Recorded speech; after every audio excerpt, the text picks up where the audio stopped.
Lithosphère numéro 3, les ressources énergétiques ou les ressources énergétiques de la lithosphère.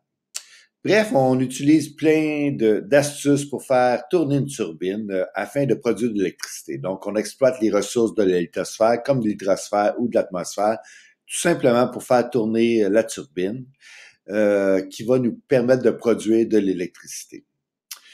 L'électricité, souvent, on va l'utiliser aussi pour faire fonctionner une thermopompe. Cette thermopompe-là va permettre de chauffer les maisons, entre autres. Donc, c'est toujours cette recherche de chaleur que nous avons au Québec pour pouvoir survivre aux différentes températures. Pour produire de l'électricité, il y a différentes stratégies. On peut utiliser de l'eau comme l'hydroélectricité avec des centrales à barrage au fleur de l'eau ou encore des barrages à réservoir, comme nous avons déjà vu. Nous verrons aujourd'hui avec le vent qu'on peut faire tourner des éoliennes ou encore chauffer de l'eau avec de différentes façons en utilisant les ressources thermiques comme on va avoir. Les éoliennes sont activées par le vent. C'est un genre de gros ventilateur.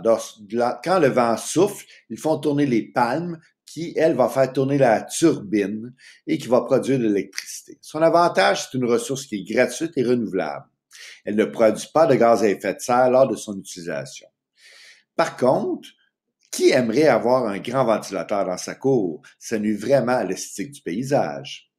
Et souvent, ce type d'installation vont produire des interférences avec les ondes utilisées en communication, par exemple pour recevoir la télévision via les antennes satellites ou les oreilles de lapin, ou sur vos cellulaires. Et malheureusement, ça fonctionne seulement lorsqu'il y a du vent. Et à la question, quel est le désavantage des éoliennes? Il ne faut surtout pas répondre que ça fait beaucoup de vent. Les centrales thermiques, on utilise aussi le soleil pour faire tourner une turbine. Donc, on installe un gros réservoir d'eau, on oriente différents miroirs qui vont chauffer la turbine ou le réservoir d'eau qui va s'évaporer, faire tourner la turbine.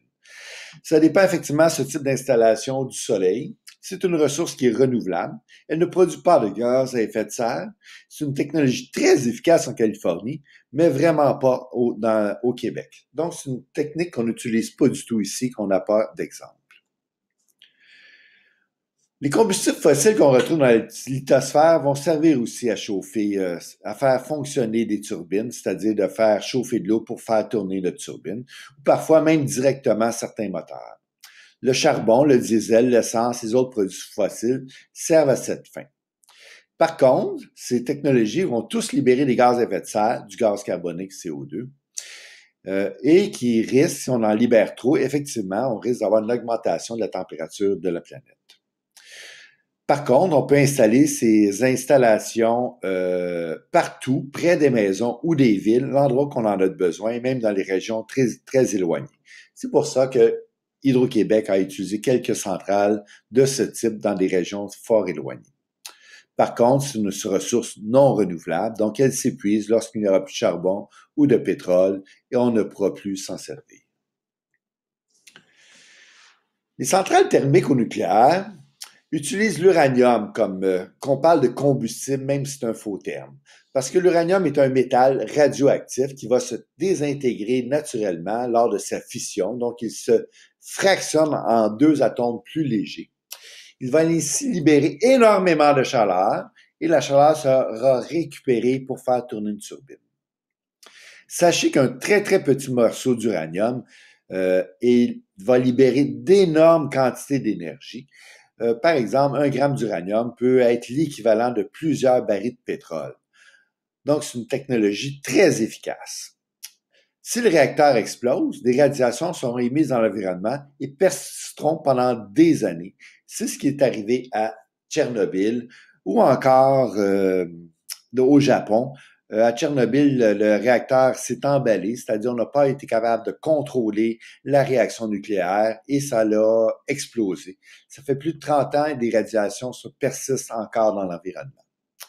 Les déchets de cette technologie-là devront être entreposés dans une piscine et vont rester radioactifs presque pour l'éternité, c'est-à-dire pour plus de 1000 ans. Par contre, ça ne produit aucun gaz à effet de serre, mais vraiment pas, et c'est une ressource non renouvelable.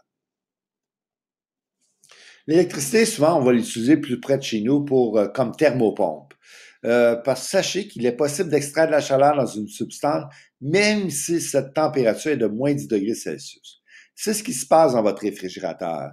Une petite thermopompe est installée à l'extérieur. Elle prend la chaleur de votre réfrigérateur pour l'amener dans la maison. C'est le petit ronron qu'on entend quand le réfrigérateur fonctionne.